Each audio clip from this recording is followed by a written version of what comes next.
What up mga solid subscribers? So ngayon guys, balitang Bini tayo ngayon guys. No, grabe po yung achievements na ginagawa po ng Bini ngayon guys. So napaka-solid po. No? Isa po sila sa mga dancers, dancers tuloy sa mga P-pop groups na sobrang dinodominate po ngayon ng Pinas guys. No? P-pop community guys. So sobrang dinodominate nila. Ibang klase na po yung pag-angat ng Bini ngayon guys. As in, napaka-solid na po. No? So ito, una muna natin I think na ibabalita nga. Yung talaga ibabalita. No? Ibibigay sa inyo guys is ito pong achievement po ng Bini ngayon. No? Ito po, may kita nyo po din sa aking screen. No? Pero I think hindi ko na lang siya nalagyan ng music kasi po tayo po ay ma-copyright. No? So ito po siya guys. No? Nakita ko lang sa Facebook siya. Bini on Spotify. 6.4 million listeners guys. Damn. Monthly list guys. Monthly listeners, monthly 6.4 million. Ako nga, hindi ako makaabot sa million views, no? Pero Bini nakaabot sila sa monthly listeners na 6.4. Damn, okay? 1 million plus followers. Wow. Wow, damn. Grabe tong ginawa ng Bini. Okay? Ang next na balita natin ay, achievement ng Bini ay, okay, sige. 180 million plus total streams for Tala Arawan, which is yun po yung, correct me if I'm wrong, ayun yata yung album nila. Ayun yung album nila guys, so Tala Arawan, no? Or I don't know guys kung album ang tawag nila, no? Hindi ko alam. Pero basta yun, Tala Arawan guys, no? Ayun yung kanta nila yung Salamin, Carrera, Pantropico, lahat yan guys, no? Nakapaloob niya sa Tala Arawan na yan, no? Wow, okay? Next. Grabe Bini, ha? Sobrang solid po ng Bini, no? 300 million plus all-time 300 million plus all-time wow! All-time streams 300 million? What? Ano ba yan? Grabe! Congratulations on our nation's girl group Bini na. Let's go. Grabe po inaabot ng Bini ngayon as in, hindi na po talaga matawaran, hindi na po talaga mapigilan po ang ating girls. No? Grabe na po yung achievements na nagagawa nila. No? Hindi ko man totally ma-distinguish pa yung iba. Kasi syempre, limited lang po yan natin. Pero hanggat maaari gagawin natin yung ating pag-research po sa Bini. No? Ito po yung achievements nila, no? Which is hindi ganun katali guys. No? So meron pa dito guys, no? Nation Girl Group Things, no? Kaya Star Music PH. No? Ito, sabi nga dito is, 4 songs by our nation's girl group Bini take up spots at Billboard Philippines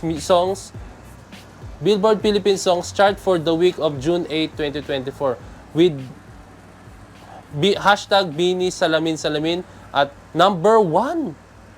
Wow! And number 1 and Bini Pantropico at number 2. Carrera number 13, Lagi number 20. Guys, hindi ganun kadali. Sabay-sabay yung 4 na kanta nila. Wow! Okay, may kita nyo rito guys, sa picture na to. Billboard Philippines guys, no. Number 1 Salamin Salamin, number 2 Pantropico, number 13 Carrera.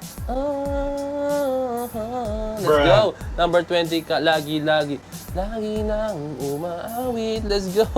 Grabe ni achievements ng Bini, no. So, sobrang deserve nila to guys, no. Sobrang deserve nila yung makatatanggap nila kasi talagang pinaghirapan naman nila to guys. Hindi naman sila magiging ganto kung hindi nila pinaghirapan yung mga achievements nila guys. Kasi isipin niyo guys, kung isang iglap lang to na ginawa ng Bini, I think hindi ito ma-appreciate ng mga tao. Pero kasi pinaghirapan po talaga nila to guys. And ito po yung isa, Bini enters Spotify's Top Artist Global Chart.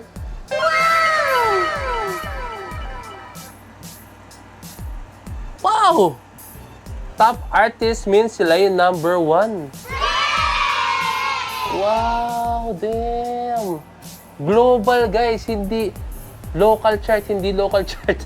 Hindi yung Pinas lang guys, global guys. Kung nasubaybayan nyo po yung achievements ng Bini guys, no, I think alam nyo po yung gano'ng kahirap yung pinagdaanan nila. Pero ito na po sila eh. Wow, grabe itong achievements na pinakita ng Bini guys, no. Grabe po yung mga hinain po ng Bini sa atin na mga achievements, yung mga binigay nila mga dedication sa craft nila, as in napaka-solid po talaga guys, no. Okay guys, meron tayo isang papanoorin guys, clip lang po ito, no. Ito po yung Team Payaman, sasabihin daw nila yung yung mga bias nila sa Bini, no. Okay? Si Mika, kaso nakita ko sa personal si Aya. Saka nakita ko siya sumayaw ng live. Direct ako ni Aya. Biglang pumalit, bad trip si Juniboy. Pero ayan, mamaya sabihin ko sa inyo yung aking bias sa Bini guys. Mamaya sabihin ko sa inyo. At patapusin mo na sila. Si Maloy, si Maloy. Si Kong Maloy. Sila gusto ko pero kay Gwen. Kay Gwen, I think dahil kay Kidlat. Comment siya kay Ayun nga, sakto nga kay Kidlat. Kidlat. Tapos meron pang isang lombas na comment guys na sabi no. So kung hindi ko sumikat si Gwen, hindi mo papansinin yung comment. I mean yung chat no. So ewan ko lang. Ano si Maloy? Sina. Sino? Mika. Bias Mika. Mika. Si Maloy. Maloy. Ako si Mika. So, naglalaro kay Mika at Maloy, no? Mika po. Oh, Mika. Okay po sa lahat. Ito, biases. Ang dami niyang bias. Joanna. I love her. Opo. Okay, si Gwen kasi guys, ang dami nagsasabi para daw manika talaga. Actually ako guys, nung nakita ko sila sa Bini Day, sa Bini Arma, parang manika talaga si Gwen. Joanna po. Joanna. Mamiga po. Okay, yun na siya guys, no. So, ako ang bias ko sa Bini guys, no. Hulaan niyo kung sino, no. Hulaan niyo kung sino. So, yun guys, alam kong napakarami pong nagbiging bias si Mika, no. I think syempre kasi si Mika po is, syempre maganda, syempre may kita niyo sa kanya talagang hindi siya to the point na girly siya, pero alam mo yun, pag kumilos siya parang medyo boyish siya na ewan, lalo na nag-volleyball siya, yung lakad niya talaga angas. Pero guys, meron pong isang dahilan kung bakit po si Mika po ang akin naging bias, no.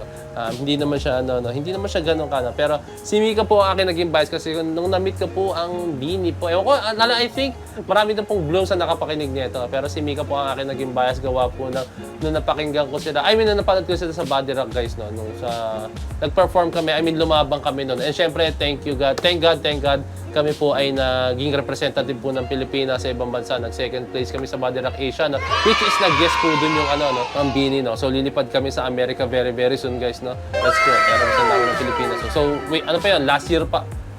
Last year pa yun guys, no? Last year pa nangyari yun, no?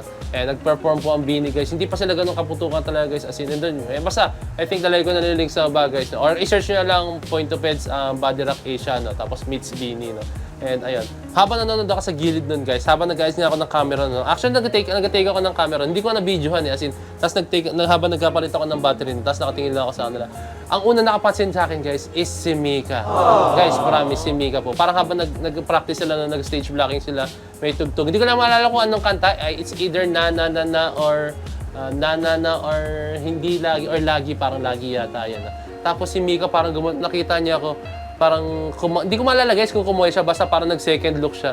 Tapos kinalabit niya isa-isa yung girls, parang sinabi niya, si Point of Heads, so parang ganun, tinuro niya ako. So, si Mika po yung una nakapansin sa akin guys, no? Kaya ayun, from that time onwards guys, si Mika na po talaga naging bias ko. I love all the girls guys, no? Alam niyan, sinusuportahan natin na buong Bini, pero si Mika po yung pinaka-bias ko, no? So kung magkakaroon po ako ng pangalawang bias, I think si Sheena, no? Kasi si Sheena po, alam niyo na, I'm a dancer guys, no? Hindi ko sinasabing hindi dancer ang Bina, pero syempre si Sheena, alam niyo naman kung gaano kasolid sumayaw si Sheena talaga guys. As in, may nagsabi nga sa comment na sobrang bilis daw po maka-pick up ng steps ni Sheena. Ay hindi pala nagsabi sa comment sa isang interview nila, no? Sobrang bilis daw maka-pick up ng steps ni Sheena, no? So ituro pa lang ng coach na isang beses pa lang, gets na niya agad, no? So, proven and tested na yun, guys, yung sa Showtime, alam niyo yun, no? So, nabasa ko nga doon na sa isang, yung choreography daw na tinuro nila kay Sheena is inaral niya lang daw doon within the day or nung umaga na nag-arrive siya sa event, no? And then, nung tanghali, pinerform na nila, no? And napakahirap ng steps, guys.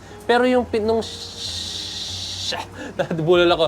Nung pinerform ni guys, parang hindi niya inaral within the day. Parang ilang beses niya inaral, no? Parang ilang araw na, no? Kasi yung pag-deliver niya, the way he deliver, sobrang on point, sobrang confident siya guys sa steps, no? Kasi syempre pag kinakapaw pa yung steps, parang isipin mo pa. Pero hindi siya, talagang todo bitaw talaga siya ng steps, no? So dahil doon naging second bias ko si Mika talaga. Si Sheena, no? Pero yan, my top bias is si Mika talaga guys. Dahil po sa moment na nangyari na, siya yung una nakita sa akin, no? And at the same time, nagsunod na, and then si Joanna lumapit, yan lahat, no? And hindi naman todo lumapit agad, no? Pero nung humili na sila backstage, nag-exit sila na si Joanna, and then sunod na. Ayun lang. Dahil ko na rin sa baba, no? So ayun lang, siya po yung pinaka-bias ko si Mika, no? So ang daming sabi, I think siguro dahil maganda si Mika, no? And ang dami na rin nagkaka-crush sa kanya or nagkakabias sa kanya. No?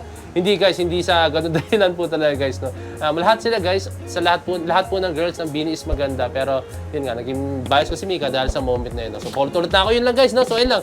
Ayun yung mga balitang hinatid natin sa ating girls, no? So ayun guys, no? Meron lang ako special announcement, no? So kung nakaabot ka sa point na to, napakaswerte nyo po, no? Kasi meron po akong ihatid na balita sa inyo from Arena Plus guys, no? So ayun, last 2 days na lang po guys, no? Ano ba sinasabi ko? Ano yung last 2 days na yan, no? So join Arena Plus, hashtag AP Magic Dance Challenge, no? Yun lang guys, napaka-solid, no? Siyempre, i-upload nyo po yan sa TikTok and you can win up to 40,000 credits, guys, no? 40,000 pesos na credits, guys, no?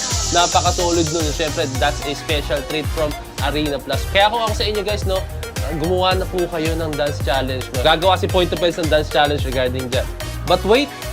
There's more! What? Win magic tickets at Arena Plus for a chance to win a brand new car, brand new motorcycle, and big surprises daily! So ayun guys, so marami pong surprises na nakahanda ang Arena Plus, no? So ano pang hinintay nyo? Kindly download the Arena Plus na guys, no? And kindly visit their website guys, no? For more information lang, lalagay ko lang din yung link sa baba siguro, no? So ayun lang guys, no? Alam nyo na ang gagawin nyo, ha? Gusto nyo manalo ng mga prizes na yun, no? Marami pa yan guys, hindi lang yun guys, patikim lang ng Arena Plus yun, no? So ayun lang guys, this is me Point of Pels signing out.